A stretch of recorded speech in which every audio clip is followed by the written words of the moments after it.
Welcome to lesson 2.2. Today's lesson on 2.2 is on finding slope and rate of change. Slope and rate of change should not be a new concept for many of you. We've looked at slope in the past when we took Algebra 1. Slope is the ratio of rise over run. Now, in the text, they're going to have a much more specific definition of it. Again, the slope of a non-vertical line is the ratio of vertical change to horizontal change. So another way to say this is ratio of vertical change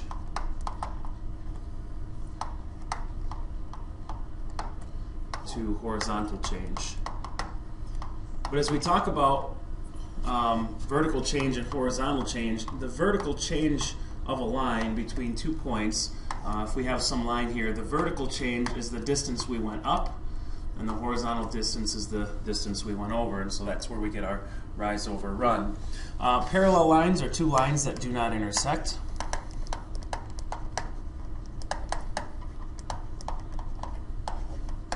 And I'll circle do not so that you recognize that these do not intersect. They are two lines that run side by side, and so I like to think about train tracks that are parallel lines because they never intersect or get closer to one another. Perpendicular lines are two lines that meet at a right angle.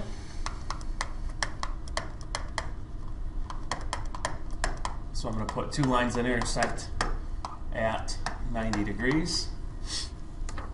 And finally, rate of change.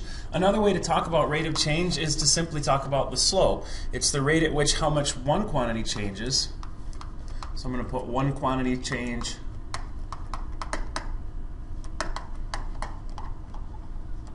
to another.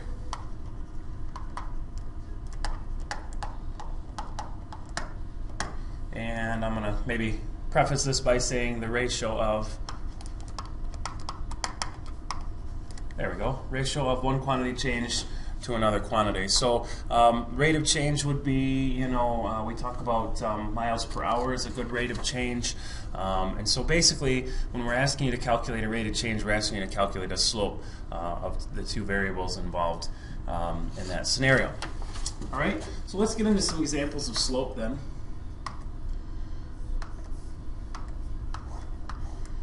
To calculate the slope of a line, we use a couple of things. Once again, we said that the slope is the ratio of vertical change to horizontal change. And again, remember that vertical is up and down. So we talk about somebody's vertical leap, we talk about how far they jump up and down, and their horizontal change is their side to side because the horizon runs flat with the horizon as you look out. To your horizon. Again, so we use this formula y2 minus y1 over x2 minus x1, and so that calculates our rise over our run. And again, we're using the difference in the y values to calculate our rise, because that tells us how far we went up or down.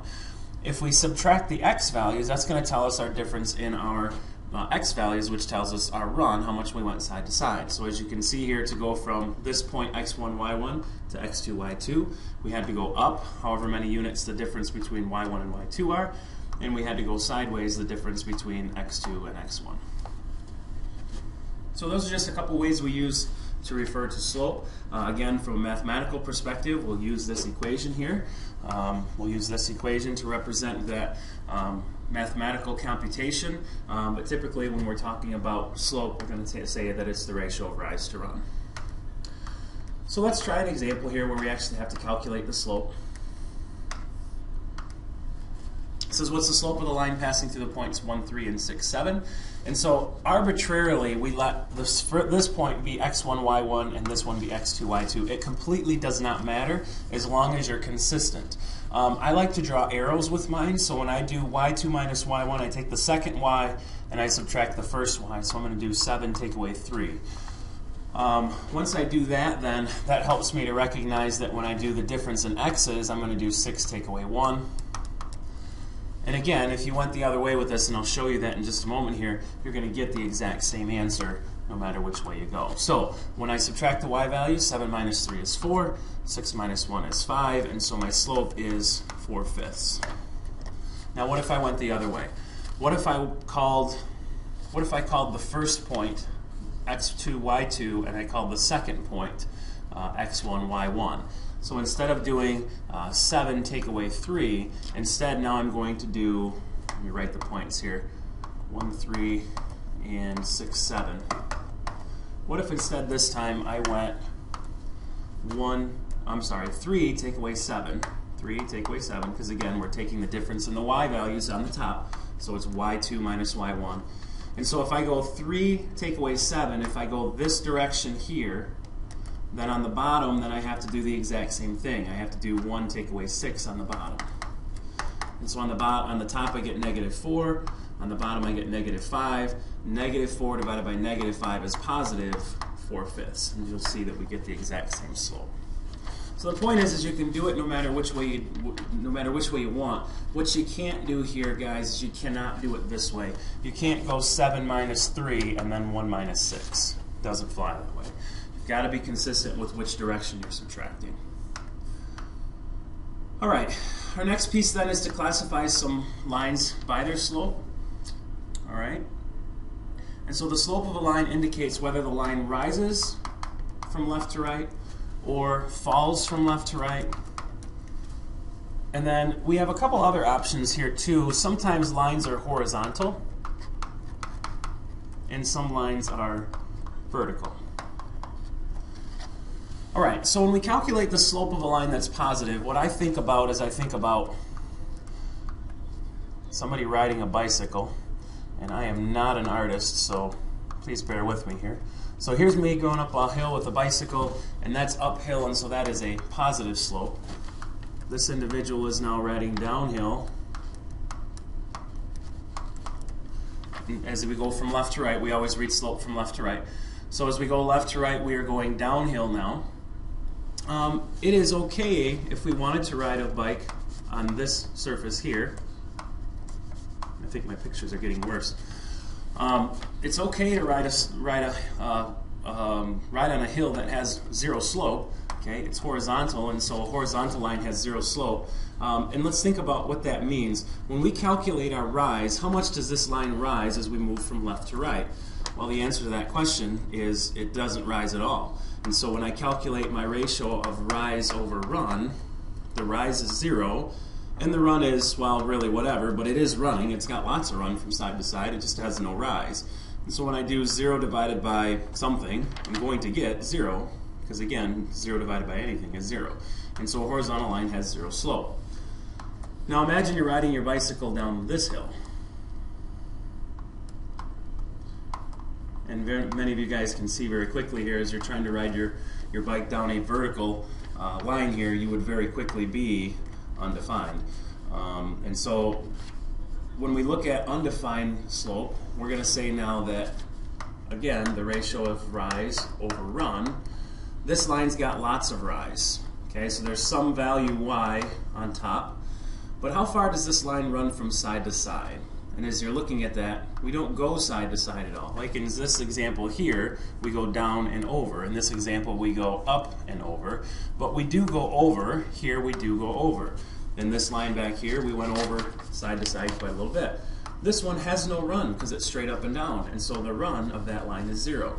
And as we know, anything divided by 0 is undefined. And so a vertical line has a slope that is undefined. So let's see if we can take this into some practice here. We'll try a couple of examples here. It says classify the lines without graphing. Because again, you could certainly graph the lines and see whether or not it's rising or falling. The first line, it says we're going to go ahead and calculate the slope. And so remember, we're going to do y2 take away y1. So we're going to do 3 take away negative 2. And we'll deal with the signs in just a minute. 1 take away negative 6. Now, as we know, when we go to subtract a negative number, minus a minus turns into plus a positive. And so this is 3 plus 2, which is 5. And this is 1 plus 6, which is 7. And so because the slope is greater than 0, this is a positive number, this line rises from left to right. Now, as we talked about before, what if you went the other direction? What if you went negative 2, take away 3? Negative 6, take away 1. This becomes negative 5 over negative 7, and negative over negative is positive, so we get the exact same result. What about the second example? As you can see here, the two x values are exactly the same. So some of you guys may be catching the fact that the x's are the same, so there is no run here. So this is actually going to be an undefined line. But let's go ahead and do the computation. 2 take away -1. And since I went 2 take away -1, now I have to go 2 take away 2 on the bottom. And so 2 take away 2 is 0. This is 3 over 0. Because the slope is undefined,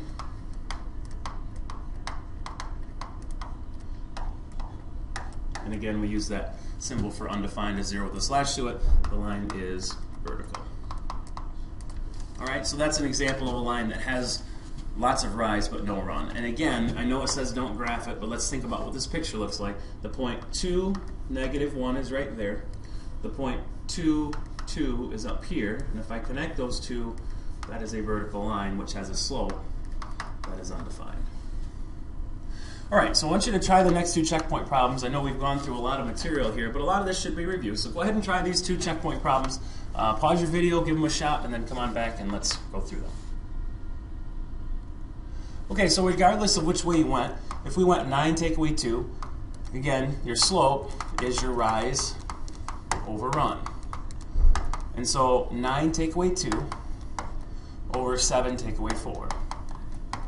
9 minus 2 happens to be 7, and 4 minus 3 is, 7 minus 4 is 3, and so your slope is 7/3. Again, it's positive,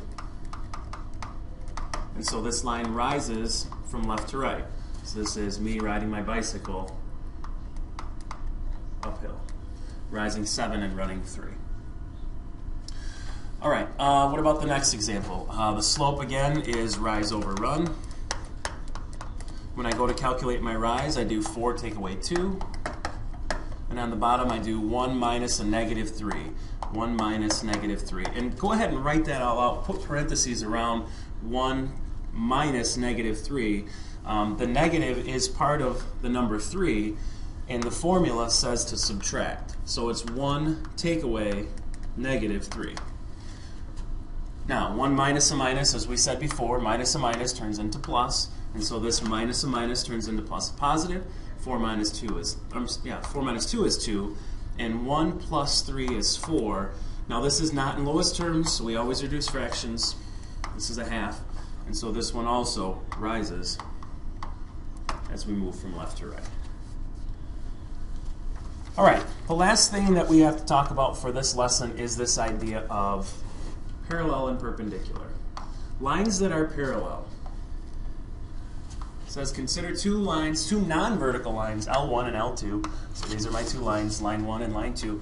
And they have slopes of M1 and M2. All right? If those two are to be parallel, the lines are parallel if and only if. We'll talk a little bit about that. We talk about if and only ifs a lot in geometry. We'll come back to that. If and only if they have the same slope. So the slopes are equal. Now again, this if and only if is a biconditional statement. So what we're saying is if they're parallel, let me get my highlighter here. So if they're parallel, then they have the same slope. All right? Now, because it's biconditional, then we can also go the other direction with it. We could say now, if they have the same slope, then they are parallel. All right? And so what we're doing there is we're saying that this conditional statement works both directions. If we know the two lines are parallel and they have the same slope, if they have the same slope, then we know they're parallel. And again, that may seem a little bit redundant, but the given piece of information is different in both of those situations. Perpendicular lines are perpendicular if and only if their slopes are opposite reciprocals. Now, in the textbook, if you read this definition out of the back of the text, it's going to say negative reciprocals. I don't like the word negative because the word negative implies that they both have to be negative. If you take the negative of a negative number, it becomes positive, and so if you're getting that, then you should be fine. But what I like to think about is opposite sign and then flip the fraction. So if the slope of one line, again, the slope of M1 will be the reciprocal of M2, and it will, since this is positive, this will be the opposite of that, or negative. All right. Another way to think about that is their products will be -1. Again, because two numbers that are reciprocals, their product is 1, and since these are one's positive, one's negative, or vice versa, you're going to get a negative slope there. All right? And so if we go ahead and we take a look at some examples here, the first of those says, tell whether lines are parallel or perpendicular. So the first part of it says, line 1 goes through -3, -1, and 2, 5. Line 2 goes through 3, -4, and -3, 1. And so when we're calculating the slope of line number 1, we'll do line number 1 in red here. We're going to do 5 minus a -1. And again, we'll just write it all out and deal with the signs later. 2 minus -3. And so minus a minus is going to turn into plus a positive, and so this is 6. This is going to turn into plus a positive, so this is now 5. And so the slope of that is 6 over 5. All right, so line 2. Okay, let's kind of look ahead. If it's parallel, and I'll write parallel, if it's parallel, then the slope has to be the same, 6/5. If it's going to be perpendicular, then the slope would have to be the opposite, which is negative, reciprocal, which is 5 over 6. And if it's something else, again, it says tell whether they're parallel or perpendicular. I would assume that it's one of the other. Some of your homework questions are going to say or other. And so if it's the other option, then it's basically anything besides -5/6 or positive 6/5. All right, but let's go ahead and do the math here. 1 minus a -4 on top. 1 minus -4. Again, notice I'm being consistent. It's y2 minus y1. And so -3 minus 3. Minus a minus turns into plus a positive, and so this is 5. This is -3 minus 3 more, which becomes -6. And you can see that these two slopes are both opposites. One's positive and one's negative, and they're reciprocals. So we're going to say because m1 times m2 is -1, or I'm sorry, is 6/5 times -5/6, which is equal to -1. M1 and M2 are opposite reciprocals. Again, I don't like negative. I'm going to use the word opposite.